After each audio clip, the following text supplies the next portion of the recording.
ఇప్పుడు 20 రోజుల్లో ఎలక్షన్ జరగబోతా ఉన్నాయి జూబ్లీహిల్స్ లో. పరిస్థితి ఏ విధంగా ఉంది ఇక్కడ? పరిస్థితి అంటే ఓరాఓరిగా చేస్తున్నారు, ప్రచారాలు అయితే చేసుకుంటున్నారు.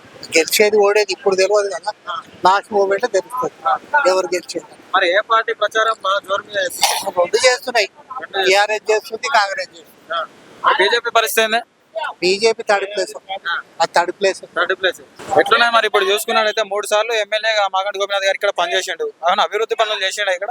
ఏం గట్ల చేసిండు ఏం లేదు. ఇప్పుడు ఆయన అభివృద్ధి చేసిన పనులే ఆమెను గెలిపిస్తాయి అని చెప్పేసి మాట్లాడుతారు బీఆర్ఎస్ పార్టీ వాళ్ళు. మరి దీన్ని ఎట్లా ఇస్తారు? అవన్నీ ఏముండవు.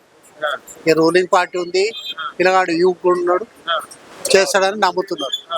నవీన్ యాదవ్ ఎట్లుంటాడు మరి? ఇక్కడ అందరితో కలిసి ఉంటాడు, అందరితో కలిసి ఉంటాడు, ఫ్రీగా ఉంటాడు అందరితో. ఏదైనా ఆపసాపత్ కురుకోసారి పిలిస్తే ఆమె వస్తుందా? వాడే రాకపోతుండే. ఆయన కూడా 2 సార్లు పోటీ చేసి ఓడిపోయాడు. నవీన్ యాదవ్ సానుభూతి ఎక్కువ ఉంది, ఎక్కువ. నవీన్ యాదవ్ మీద మరి రౌడీ షీటర్, క్రిమినల్ కేసులు ఉన్నాయని చెప్పి మాట్లాడుతున్నారు. ఎప్పుడు చేసిండు, ఎవరి దగ్గర చేసిండు? ఆయన క్రిమినల్ కాదు, రౌడీ కాదు, రౌడీ షీటర్. మరి చదువుకున్న పిల్లవాడు. మరి ఎందుకు ఆరోపణలు చేస్తారు వాళ్ళకు తిన్నదారుగా. నిన్న వాడు అంటుడు, ఆమె ఆడిదంట, ఈడు రౌడీ అంట. అట్లా సానుభూతి పొందాలని ఏదో బదనాం చేస్తున్నారు. ఆయనకే అడ్వాంటేజ్ అవుతుంది. అలా చేసినా కొద్దీ ఆయనకే అడ్వాంటేజ్ అవుతుంది. కాంగ్రెస్ పక్కా. ఇప్పుడు అధికారంలో ఉంది కాంగ్రెస్ పార్టీ. మరి పార్టీ పాలన ఎట్లా ఉంది? మంచిగా చేస్తుందా? ఇక పార్టీ గురించి వద్దే మాకు. అభ్యర్థి గెలిస్తే మినిస్టర్ అవుతాడు పక్కా. గెలిస్తే మినిస్టర్ అవుతాడు. అంటే ఎలాంటి ఆయనకు ఏమన్నా ఇక్కడ సిటీలో ఒక మినిస్టర్ లేడు, ఆయన గెలిస్తే మాత్రం పక్కా మినిస్టర్. అలా నమస్తేనా? నమస్తే. ఏం పేరు మీ పేరు? నా పేరు వెంకట. వెంకట్. ఏం చేస్తుంటారు? నేను షూటింగ్ చేస్తాను. ఎక్కడ ఉంటారు మీరు? ఇక్కడే ఉంటా. గల్లీ పేరు? ఇది సాయిబాబా టెంపుల్ దగ్గర, బోరబండ. ఎట్లా ఉంది ఇక్కడ పరిస్థితి? ఇప్పుడు జూబ్లీహిల్స్ లో బై ఎలక్షన్స్ వస్తున్నాయి, 20 రోజుల్లో జరగబోతా ఉన్నాయి ఎలక్షన్స్. ఎట్లా ఉంది ఇక్కడ పరిస్థితి? ఇంకా అంతే, ఎలక్షన్ ఎప్పుడు ఇలాంటి మూమెంట్ అప్పుడే వస్తారు నాయకులు, తర్వాత మరి ఎవరు పట్టించుకోరు. ఎందుకు హామీలు ఇస్తున్నారా మరి? ఇస్తారు, చేయరు.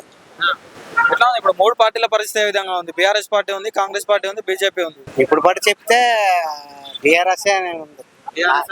ఎందుకని బీఆర్ఎస్ పార్టీ ఏం చేసింది? ఏం చేయకపోయినా కానీ 3 సార్లు ఎమ్మెల్యేగా మాగంటి గోపీనాథ్ గారు ఇక్కడ పనిచేసారు. సో మరి ఆయన చనిపోవడం జరిగింది, మళ్ళీ ఎలక్షన్స్ వచ్చినాయి మీకు. మళ్ళీ మరి బీఆర్ఎస్ పార్టీ గెలిచే అవకాశం ఉంది? చెప్పలేమన్నా దానికి. చెప్పలేదు. కాంగ్రెస్ పార్టీ నుంచి ఎవరున్నారు ఇక్కడ? మా అంచనా ప్రకారం అయితే కాంగ్రెస్ వస్తుంది అనుకుంటా. ఎందుకంటే ఇప్పుడు లీడ్ లో పార్టీ ఉంది కాబట్టి, అధికారంలో కాంగ్రెస్ పార్టీ ఉంది కాబట్టి ఏదైనా మనకు దొరుకుతుంది. కాంగ్రెస్ పార్టీ అభ్యర్థిగా ఎవరున్నారు ఇక్కడ? తెలుసా నవీన్ యాదవ్ నీకు? ఎట్లా ఉంటుంది ఆయన పరిస్థితి? ఆయన మంచిగా ఉంటాడు అందరితో? మంచి వ్యక్తి. అందరికి మంచి చేస్తాడు. అందరికి మంచి చేస్తాడని ఉంటాడు. మంచి వ్యక్తి. చెప్పండి బ్రదర్, పరిస్థితి ఏ విధంగా ఉంది? పరిస్థితి అంటే నవీన్ అన్న చేస్తుండు, సునీతమ్మ చేస్తుంది. నవీన్ అన్న మాకు ఇష్టమే, సునీతమ్మ కూడా మాకు ఇష్టమే మాగంటి గోపి నుంచి. కాకపోతే నవీన్ అన్న ఏంటంటే కాంగ్రెస్ ఉన్నాడు కాబట్టి మాకు నచ్చట్లేదు. ఎందుకు కాంగ్రెస్ పార్టీ అంటే అంత వ్యతిరేకం? ఎందుకు? కాంగ్రెస్ ఏం చేస్తుందన్న, ఇప్పుడు అందరు ఎడ్సుడు తప్ప ఏముంది. కాంగ్రెస్ టీఆర్ఎస్ ఉన్నప్పుడే అన్ని బాగుంటుండే. ఇప్పుడు ఫ్రీ బస్ పెట్టిండు, అన్ని ఆడవాళ్ళకి చూస్తుండు. పేదోళ్ళకి పింఛన్ ఇవ్వట్లేడు, ఏమి ఇవ్వట్లేదు. ఇట్లా మా ఇంట్లో కూడా ముసలి వాళ్ళు ఉన్నారు, వాళ్ళకి పింఛన్ రావట్లేదు, ఏం రావట్లేదు. ఇవన్నీ చేసినాక ఇప్పుడు నచ్చినైనా ఎవరికి సాయం చేయని పార్టీలకు పోతే ఎట్లా సపోర్ట్ చేస్తున్నారు? పేదోళ్ళకే మంచి చేస్తున్న ప్రభుత్వం మా కాంగ్రెస్ ప్రభుత్వం అంటే రేవంత్ రెడ్డి గొప్పలు చెప్తా ఉన్నాడు. మరి దీన్ని ఎట్లా చూస్తారు? గొప్పలు చేసేటోడు ఎన్నానే చెప్తాడు, చేయాల్సిందే మాకు కదా. మాకు రావట్లేదు, మాకు తెలిసినప్పుడు 500కే గ్యాస్ అంటున్నాడు, ఫ్రీ కరెంట్ అంటున్నాడు, సన్న బియ్యం ఇస్తున్నా అంటున్నాడు, మంచి ఇంటింటికి నల్ల నీళ్ళు ఇస్తున్నా అంటున్నాడు. మాటలు చెప్తారు, ఓట్ల కోసం అవన్నీ చెప్తారు, మురిపిస్తారు. అవి అన్ని ఇస్తుండేమో మనకు తెలియదేమో అని చెప్పి ఇస్తారు కొంతమంది అట్లా. ఇప్పుడు ఏముంది, ఇప్పుడు ఆడాడ రోడ్లు తోవేరు మాకు కూడా.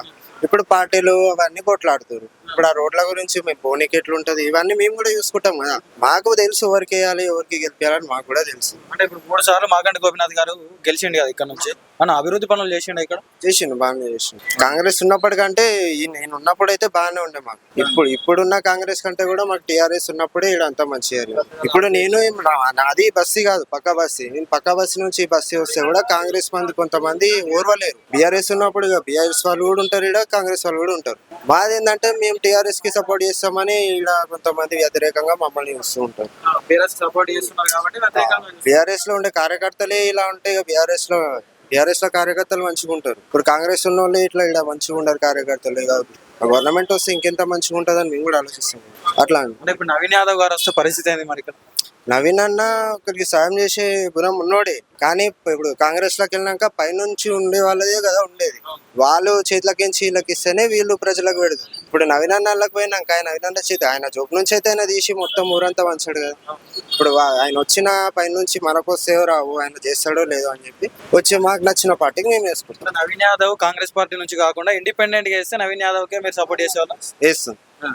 నవీన్ అన్న కూడా ఇప్పుడు గోపీనాథ్ ఉంటే గోపీనాథ్కి వేస్తుండే. ఇప్పుడు గోపీనాథ్ లేడు కాబట్టి సునీతమ్మ కూడా వేయొచ్చు, కానీ ఆమెకి అంత అవగాహన లేదు కాబట్టి నవీన్ అన్న అటు సైడ్ కాకుండా ఇప్పుడు బీజేపీలో నవీన్ అన్న ఉన్నా కూడా నవీన్ అన్న గురించి ఆలోచిస్తుంది. ఎందుకంటే దీపక్ రెడ్డి పరిస్థితి ఏంది బీజేపీ నుండి ఇక్కడ? వాళ్ళది మనకు తెలియదు అన్న, వాళ్ళది మనకు ఒకసారి పోటీ చేసి ఓడిపోయాడు కదా. మేము ఆయన గురించి అంతా మాకు తెలియదు. మాకు తెలిసిందంటే వీళ్ళు ఇష్టమైన వాళ్ళు, మాకు మంచి చేసేటోళ్ళే, ఇది మాకు తెలిసిన వాళ్ళు. ఎలక్షన్ లో ఇప్పుడు మేము కూడా ఎలక్షన్ లో తిరుగుతాం. ఇప్పుడు మేము కూడా బీఆర్ఎస్ నుంచి మేము కూడా ఇప్పటిదాకా హరీష్ రావు దగ్గరికి కలవడానికనే పోయి వచ్చినాం. ఎందుకంటే మాకు తెలుసు ఏ పార్టీ కావాలి, ఏ పార్టీ సపోర్ట్ చేసుకోవాలి అనేది మాకు తెలుసు. అలా అని చెప్పి మాకు కావాల్సింది దాని దగ్గరికి మేము తిరుగుతాం.